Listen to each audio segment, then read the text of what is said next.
오늘 우리에게 주시는 말씀은 누가복음 2장 8절부터 20절의 말씀입니다. 누가복음 2장 8절부터 20절의 말씀 함께 보도록 하겠습니다.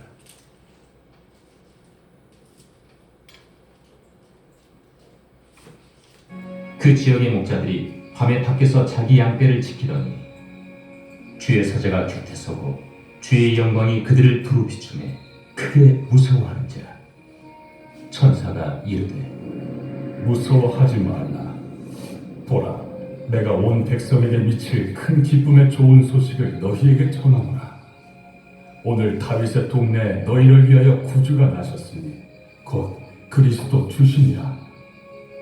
너희가 가서 강부에 쌓여 구유에 이어 있는 나귀를 보리니 이것이 너희에게 표적이니라 하더니 후련히 수많은 천군이 그 천사와 함께 하나님을 찬송하여 이르되 지극히 높은 곳에서는 하나님께 영광이요 땅에서는 하나님이 기뻐하신 사람들 중에 평화로다.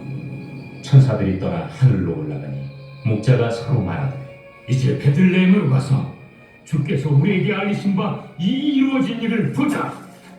빨리 가서 마리아와 요셉과 구유에 누인 아기를 찾아서 보고 천사가 자기들에게 이 아기에 대하여 말한 것을 전하니 듣는 자가 다 목자들이 그들에게 말한 것들을 놀랍게 여기되 마리아는 이 모든 말을 마음에 새기어 생각하니라.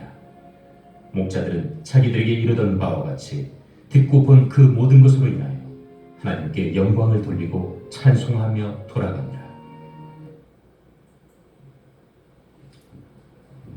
오늘은 성탄절의 유래와 의미에 대해서 그런 제목으로 하나님의 말씀 보도록 하겠습니다. 우리가 알다시피 어제가 성탄절이었습니다. 우리가 하루가 지났지만 주일을 맞아서 우리는 성탄절 감사 예배를 지금 드리고 있습니다. 성탄절을 보내면서 우리 기독교인들이 분명하게 알고 넘어가야 할 사실이 하나 있습니다. 그럼 성탄절이 무슨 날인가요? 우리 목사님은 당연한 거구나 이렇게 생각할 수 있어요. 예수님이 태어나신 날이죠. 그죠? 그럼 성탄절이 언제인가요? 우리 목사님 뭐 당연한 거 묻죠. 12월 25일 어제 아닙니까? 네. 대부분의 사람들은 12월 25일 어제 예수님께서 이 땅에 오셨다라고 알고 있습니다. 그러나 예수님은 12월 25일에 오시지 않으셨습니다. 뭐 이단 같은 이야기를 하실까 이렇게 생각하실 수 있습니다. 예수님이 이 땅에 오신 것은 맞습니다. 그러나 성탄절이 12월 25일이 아니라는 것, 그 날짜가 맞지 않다라는 것은 진실입니다. 오늘 본문 누가복음 2장을 한번 우리 같이 보겠습니다. 여기에 단서가 있어요.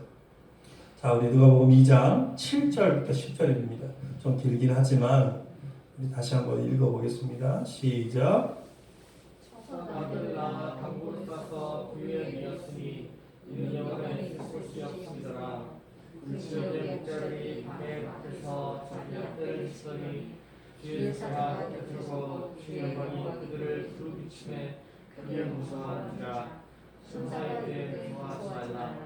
보라, 내 백성에게 미칠 큰 기쁨의 좋은 소식을 너희에게 전하노라. 여기에 보면은 목자들이 등장합니다. 그죠? 근데 예수님께서 태어나셨을 때 이 목자들이 어디에 있었어요? 지금 보면 여기 보면 그 지역의 목자들이 밤에 밖에서 여기 뭐라고 이야기하고 있어요? 밖에서 자기 양떼를 지키더니 이렇게 이야기하고 있습니다. 그때 주의 천사가 나타났다라고 이야기하고 있어요. 그러니까 들판에서 양을 치고 있었어요. 목자들이. 그래서 들판에서 양을 치던 그 목자들에게 천사들이 나타나서 예수님이 태어나실 것에 대한 소식을 알려주셨다는 거예요. 그래서 우리가 12월 25일이 예수님이 오신 날로 알고 있는데 우리가 팔레스타인의 지리와 기후를 이해하면 이것이 아니라는 것을 알 수 있어요. 사실 팔레스타인의 12월은요 우기예요. 우기. 그러니까 추운 시기입니다. 추운 시기. 우리도 춥죠? 우리도 춥잖아요. 지금 오늘 엄청 추워요. 오늘 아침에 나올 때 보니까 영하 10도, 영하 9도 막 이래요. 팔레스타인도 춥거든요. 그러니까 그 시기에는 목자들이 양을 어디에다 둬요? 들판에서 키우지 않습니다. 그 우기에는 목자들이 양을 우리에다 둡니다. 왜 우리에 두냐면 그 12월 초부터 그 다음에 4월까지는 우리에 두는데 비도 내리고 춥기 때문에 양들이 해를 입어요. 그래서 그 해를 주지 않기 위해서 우리에 가두어 놓고 키우는 거예요. 단순해요. 추우니까 우리에다가 가두는 거예요.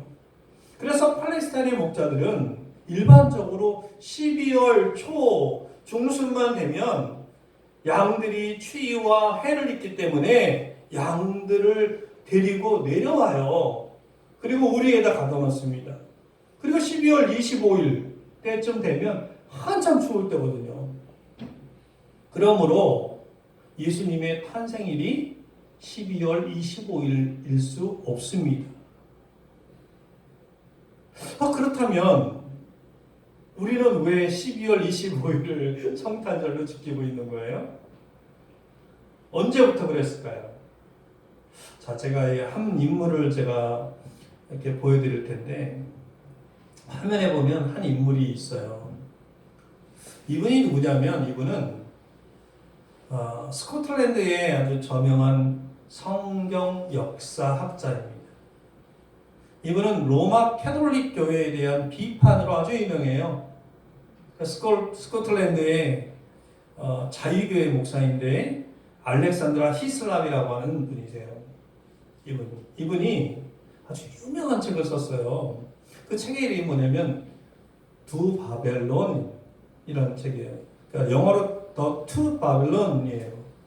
이 책이 아주 유명한데 그 책에 의하면 성탄절을 12월 25일에 갖게 된 것은 아주 오래전 창세기 10장과 11장 시대, 즉 고대 바벨론 시대에서 지켰던 바벨론 종교에서 지켰던 한 풍습과 관련이 있다라고 말을 합니다. 여러분 창세기 10장, 11장에 보면 어떤 인물이 나와요? 자, 우리 짧은 말씀이지만 우리 창세기 10장 8절 말씀인데요. 한번 읽어보겠습니다. 우리 크게 한번 읽어보겠습니다. 시작.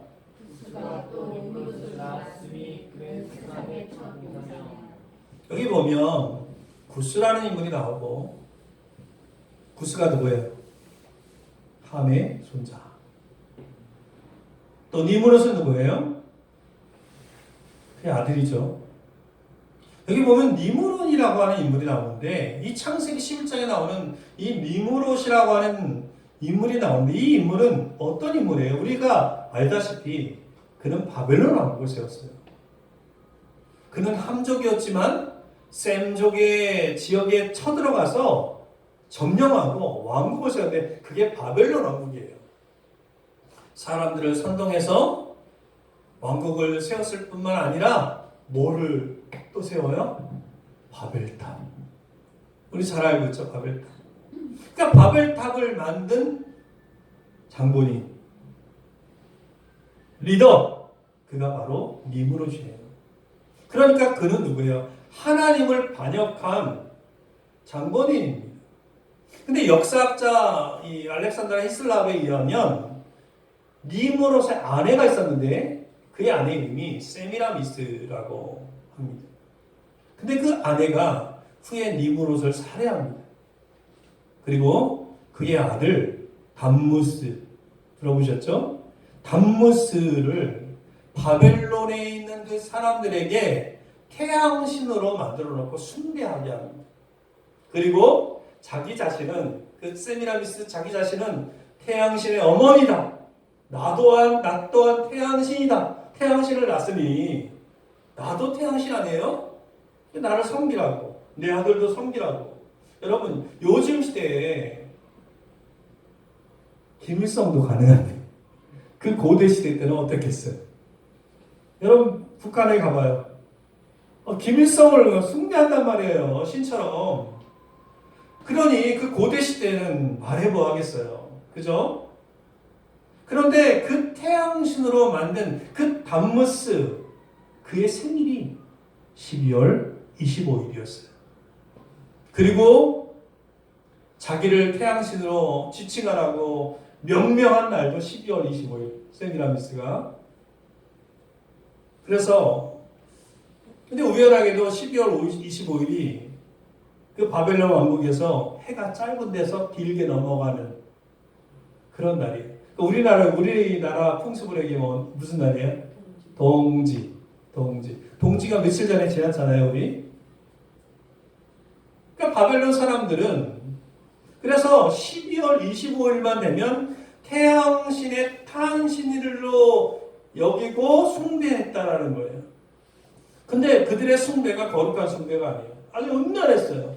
술을 막 먹고 그리고 그 숭배하는, 우리는 거룩하게 예배를 드리지만 그 숭배하는 자리에서 음란한 행위를 막 하는 거예요.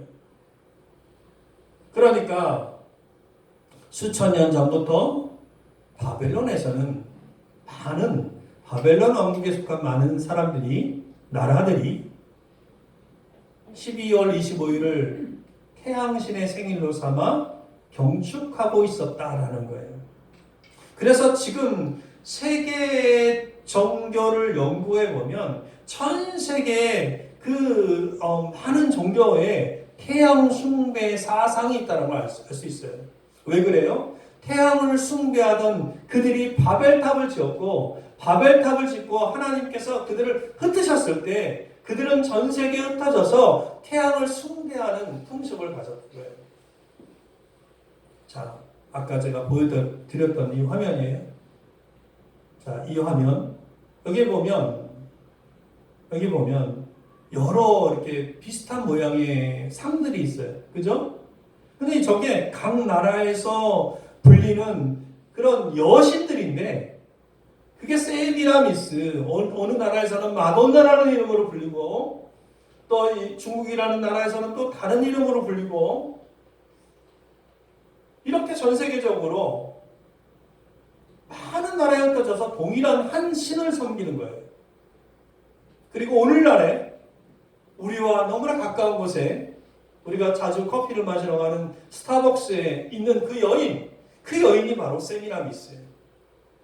우리 모르고 있었죠. 근데 스타벅스가 보면 공식적으로 동성애를 찬성하잖아요. 공식적으로 막 얘기하잖아요. 근데 이 이교도의 풍습이 어떻게 교회 안에 들어오게 되었나? 이게 중요하죠. 그죠? 그것은 기독교가 로마 정치 체제 내에서 공인되는 사건과 관련이 있습니다. 여러분, 초기 기독교를 살펴보면 초대교회는 어땠습니까? 초기 300년간은 어떤 시기였어요? 핍박의 시대였어요. 핍박의 시대. 순교의 시대. 예수 믿는 사람들은 예수 믿는다는 이유로 순교를 당하던 시대였어요. 어마어마한 박해가 있었어요. 우리가 잘 알고 있죠. 콜로세움에 사람을 묶어놓고 사자로 십자가에 달리고, 그런 게 300년 동안 지속된 거예요. 얼마나 힘들었겠어요, 예수 믿는다는 게. 우리는 아무리 힘들어도 얼마나 편한 거예요. 그죠? 근데 그 밖에도 불구하고 그 당시에 기독교는요, 퍼져나가는 거예요. 마치 중국에서 문화혁명 이전에 많은 기독교인들이 생겼는데, 문화혁명 때 수많은 기독교인들을 죽였거든요. 약 한 5천만 명을 죽였어요, 중국에서. 그럼에도 불구하고 지금 중국에 가보면 가정교회들이 있고요, 숨어있는 비밀교회들이 있고요. 그런 것처럼 그 당시에 초대교회도 똑같았어요. 그래서 그 밖에도 불구하고 예루살렘을 중심으로, 또 한 지역은 이집트의 알렉산드리아를 중심으로, 또 한 지역은 저 터키의 안디옥을 중심으로, 또 한 지역은 저 이탈리아의, 지금은 그때는 이탈리아가 아니었지만 로마 제국을 중심으로, 로마를 중심으로 기독교가 널리 퍼져 있었어요. 그런데 기독교가 화면에 있는 것처럼 AD 338년에 밀라노 칙령이라는 이름으로 기독교가 로마의 종교로 공인됩니다. 그래서 기독교의 박해는 끝나요. 하루아침에 기독교를 박해하던 로마가 자기네 국교로 기독교를 세운다는 거예요. 어떻게 이런 일이 일어났을까? 여러분, 우리가 기독교를 로마의 국교로 공인한 황제가 누군지 잘 알고 있어요. 누구예요? 콘스탄티누스 황제입니다. 야, 우리는 이걸 보면서 정말 대단하네. 정말 대단해. 이제는 기독교인들이 이제 박해 시대가 끝났으니, 야, 신앙을 잘 지키고 이제 이렇겠지 생각을 합니다. 신앙을 잘 지켰을까요? 우리가 역사를 잘 이해해야 돼요. 이 설교 시간에 이런 이야기를 자세하게 알려드리는 이유가 있어요.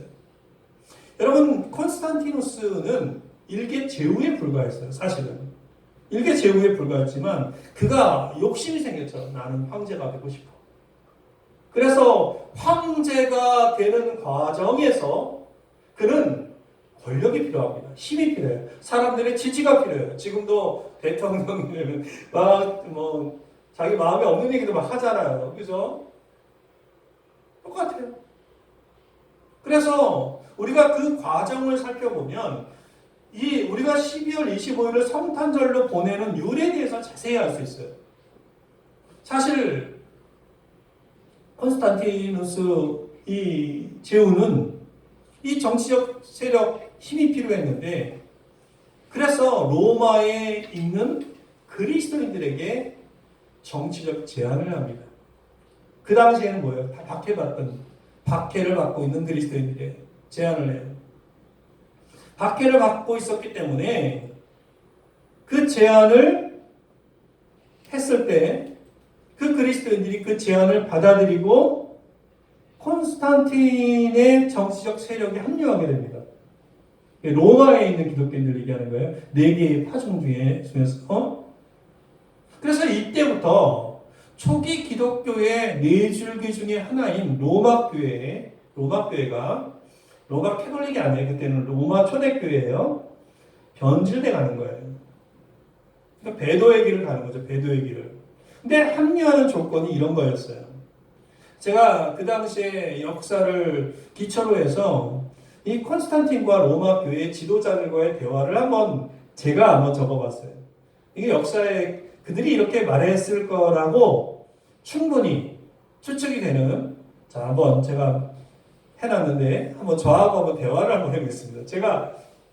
제가 황제예요. 제가 이제 콘스탄티누스예요. 여러분들이 기독교인들입니다. 자, 이렇게 한번 검은색 글씨를 한번 읽어주시겠습니까? 읽겠습니다. 시작. 우리가 보는 기독교 박해를 피하게 해준다면 콘스탄틴 당신을 지지하겠지요. 그래, 좋아. 그런데 문제가 하나 있어.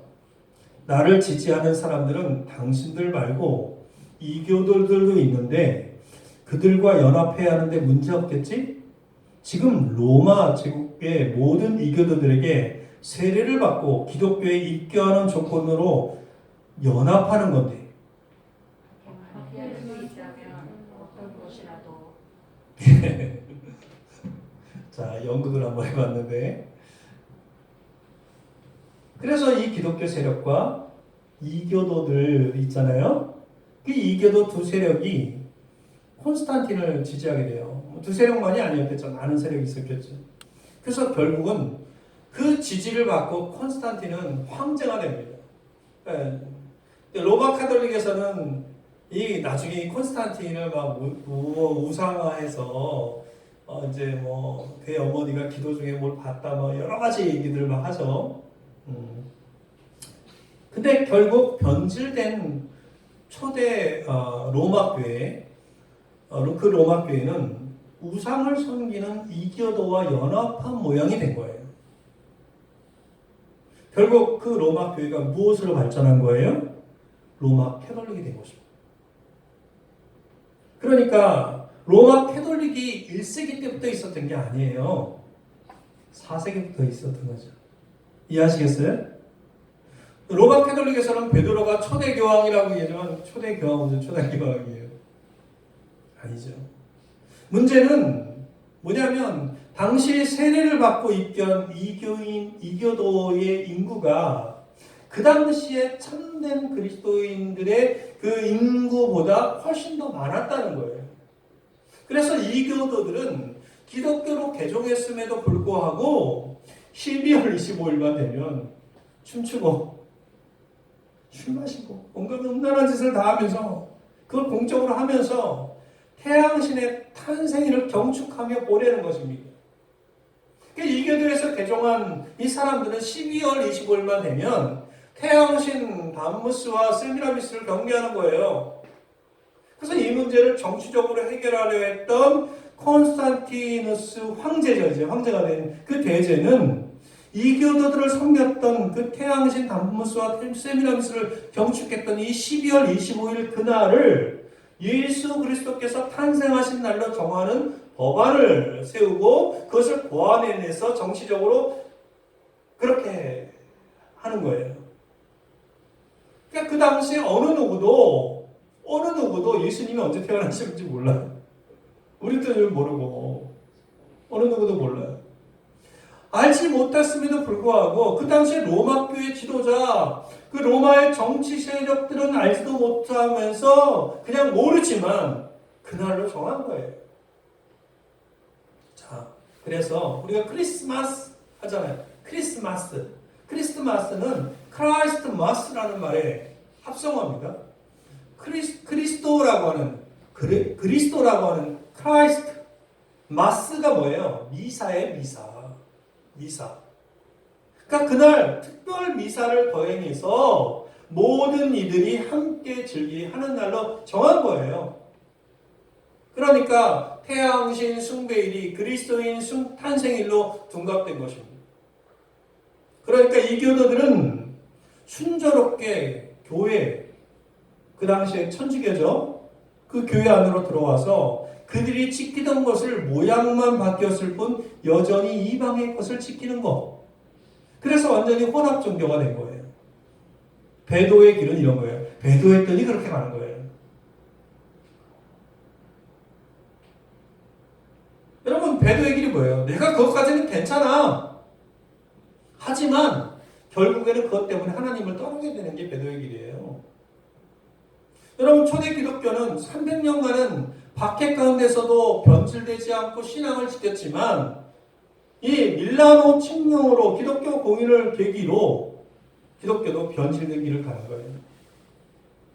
여러분, 고난의 때가 더 축복이라는 걸 알아야 됩니다. 아멘입니까? 고난이 축복이에요. 내 믿음을 지켜주게 하는 건 고난 때문에 지켜주는 거예요. 하나님이 그렇게 우리 이끄시는 거예요.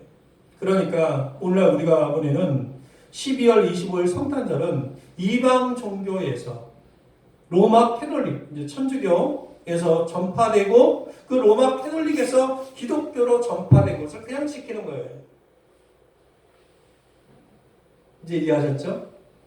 근데 잘못됐죠? 바로 잡아야 하나요? 이제 답해하자.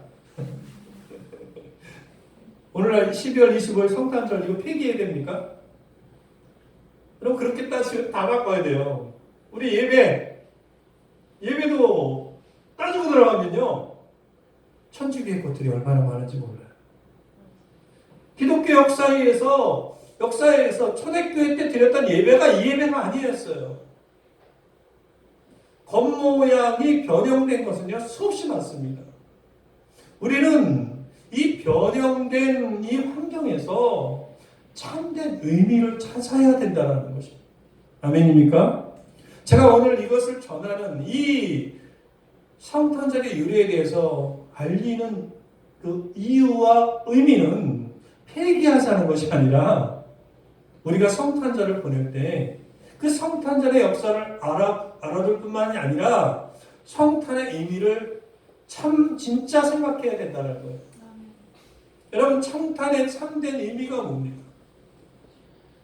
벌레만도 못한 우리들을 구속하시려고 하나님께서 자신의 아들을 이 땅에 보내셨다는 그 사실입니다. 아멘입니까? 그분의 오심은 낮고 낮은 자를 위해 그 오심이었다라는 거예요. 여러분, 오늘 본문을 보면 예수님의 탄생 소식을 가장 먼저 최초로 들은 사람이 누구예요? 자, 아까 우리가 이거 읽었죠? 여기 보면 목자들이었어요. 목자들.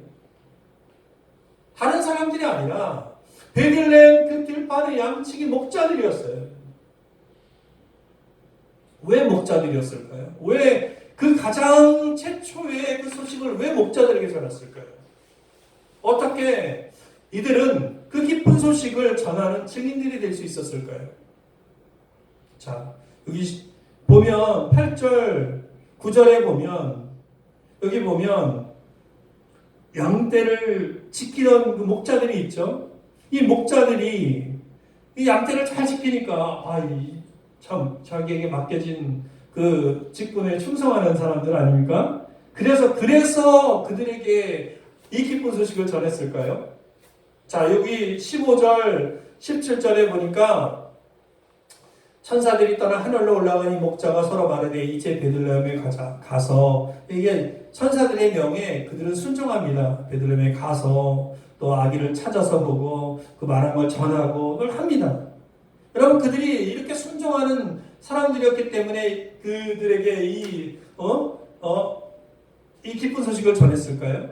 또 20절에 보면 목자들은 자기들에게 이르는 바와 같이 듣고 본 그 모든 것을 인하여 하나님께 영광을 돌리고 찬송하며 돌아가니라. 그들이 정말로 그들 마음이 정말 순수하고 그래서 하나님을 찬송하고 그리고 그들이 회심할 수 있는 인물들.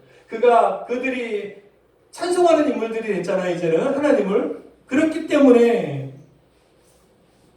그들에게 이 기쁜 소식이 전해졌을까요? 여러분, 그 당시에 목자의 신분이라는 게 어떻습니까? 그 당시에 목자의 신분은요, 매우 천한 일이에요. 그래서 늘 뭐와 같이 했어요? 늘 양떼와 같이 있는 거예요. 더럽고. 그들은 그 당시에 서기관들, 그 당시에 바리새인들이 요구하는 그 율법을 지켰을까요? 못 지켰을까요? 못 지켰어요. 그들은 율법을 지키지 못해요. 왜? 양들과 같이 있어야 돼요. 그 유대파 정통 유대인들이 봤을 때 그들을 하찮은 존재예요. 아주 천박한 존재. 그래서 그들은 천박하게 여겼어요. 하찮게 여겼단 말이에요. 아주 비천한 존재들이었다는 거예요. 여러분, 제가 왜 목자에게 가장 먼저 그 탄생의 소식을 전하게 했을까? 제가 묵상해 봤거든요. 그 묵상해 볼 때 다른 이유가 없더라고요. 가장 낮은 자. 가장 낮고 낮은 자들. 주님의 오심은 이런 자들을 위해서 오셨다는 걸 보여주는 거예요. 아멘입니까? 여러분, 주님은 오늘 이 성탄절에 오늘 우리에게 무엇을 말씀하실까요? 이 마음을 품으라는 거예요. 화려한 성탄절이 아니에요. 나는 낮고 낮은 자들을 위해서 내려간 거야. 너희도 그렇게 살아야 돼. 아멘입니까? 너희도 그렇게 살아야 돼. 너희도 그렇게 살아야 돼. 너희도 그렇게 살아야 한다고. 빌립보서 2장을 보겠습니다. 빌립보서 2장은 뭐라고 이야기하고 있어요? 너희 안에 이 마음을 품으라. 곧 그리스도 예수의 마음이 그는 근본 하나님과 본체시나 하나님과 동등됨을 취할 것으로 여기지 아니하시고 오히려 자기를 비워 종의 형체를 가시사 사람들과 같이 되셨고 사람의 모양으로 나타나사 자기를 낮추시고 죽기까지 복종하셨으니 그 십자가에서 죽으십니다. 하나님은 인간에게, 이 사람에게 가까이 오시는 방법으로 가장 낮고 낮은 정말 비천한 그 목자들에게 그 소식을 알리고 스스로 썩을 수밖에 없는 그런 사람이 되셔서 베들레헴에 냄새나는 그 마음간에 오신 것입니다. 아멘입니까? 목자들이 집으로 돌아가면서 어떤 생각을 했을까요? 목자들이 집으로 그 아기 예수를 만나고 집으로 돌아가면서 무슨 생각을 했을까요? 여러분 무슨 생각했을 것 같아요? 제가 생각을 했거든요. 저는 목자 무슨 생각하고 돌아갔을까? 집으로 찬송하며 경배하며 돌아갔다고 성경 나와 있지만 근데 진짜 그 마음속에 무슨 생각을 했을까? 그래서 제가 이런 생각을 하지 않았을까? 제가 한번 써봤어요. 나란히 나와 같은 자에게 하늘의 기쁜 소식을 전해주세요. 나 같은 자를 위해서 오셨다니. 나는 양들의 목자였지만 내 참된 목자는 하나님이셨다. 이렇게 말하지 않았을까요? 그리고 돌아가면서 기쁨으로 발걸음을 내디뎠을 것입니다. 그들은 자신들이 천사들로부터 이 소식을 마리아에게 전함으로 마리아에게 다시 마음에 새길 수 있는 확신을 주잖아요. 돌아가기 전에 17절, 20절에 보면 이 말씀만 우리 읽고 마칠 텐데요. 우리 한번 크게 한번 읽겠습니다. 시작. 그리고 천사가 자기들에게 이 아기에 대하여 말한 것을 전하니 믿는 자가 다 목자들이 그들에게 말한 것을 놀랍게 이르되 마리아는 이 모든 말을 마음에 새겨 생각하니라. 목자들은 자기들에게 이르던 바와 같이 듣고 본 그 모든 것으로 인하여 하나님께 영광을 돌리고 찬송하며 돌아가니라.